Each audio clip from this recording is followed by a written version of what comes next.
இறையோனின் ஆணைகளை இதயத்தில் ஏற்றிடுவோம். இறையோனின் ஆணைகளை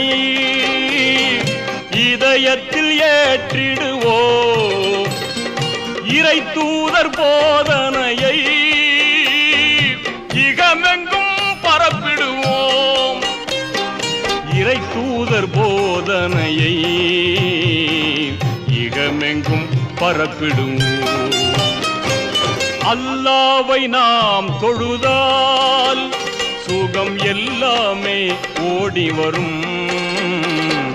வல்லோனை நினைத்திருந்தால் நல்ல வாழ்க்கையும் தேடி வரும். நல்ல வாழ்க்கையும் தேடி வரும். நல்ல வாழ்க்கையும் தேடி வரும்.